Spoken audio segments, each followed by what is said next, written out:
La voûte du crâne, ou calvaria, compte dans sa structure 7 os, principalement des os plats. Os frontal. Il forme le galbe antérieur de la voûte du crâne.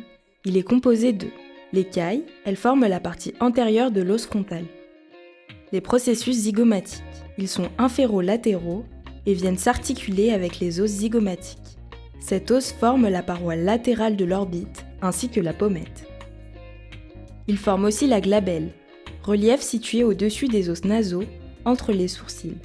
L'os frontal s'articule avec des os de la voûte du crâne, avec l'os zygomatique, ainsi qu'avec des os de la face. Os pariétal. L'os pariétal appartient uniquement à la voûte du crâne. Il a comme relief la bosse pariétale. Os occipital. C'est l'os postérieur de la voûte du crâne. Il y participe par son écaille. Os temporal. Il forme la partie inférolatérale de la voûte. Il comporte la partie verticale de l'écaille, qui est la seule qui participe à la voûte du crâne. Un processus zygomatique se détachant de l'écaille et se dirigeant vers l'avant pour rejoindre l'os zygomatique. Ils forment ensemble une arche osseuse appelée zygoma.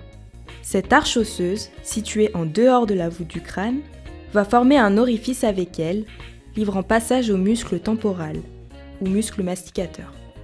Le zygoma est palpable, sous-cutané, donc exposé au traumatisme direct.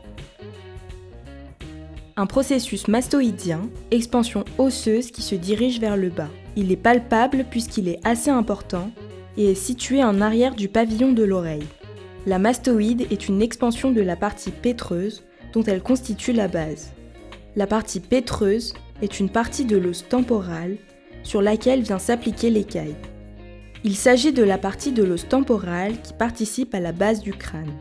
On l'appelait auparavant le rocher. Il possède une forme triangulaire, forme de pyramide. Cette partie sera donc revue plus tard lorsque nous parlerons des os de la base du crâne. Os sphénoïde, constitué d'un corps et de 2 ailes.